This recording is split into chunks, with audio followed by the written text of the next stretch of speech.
I ran into this last week. Here's what fixed it for me. If you're looking to turn off notifications on your N26 app, follow these simple steps.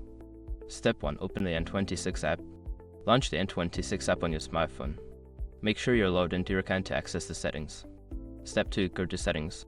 Once you're in the app, navigate to the Settings menu. You can usually find this by tapping on your profile icon in the top corner. Step 3. Select Notifications. In the Settings menu, look for the Notifications option. This is where you can manage all your notification preferences. Step 4. Toggle off notifications. You will see various types of notifications listed. Toggle off the ones you don't want to receive.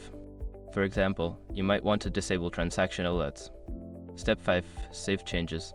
After adjusting your preferences, make sure to save your changes. Some users forget this step, leaving notifications still active. I hope this helps you manage your notifications better.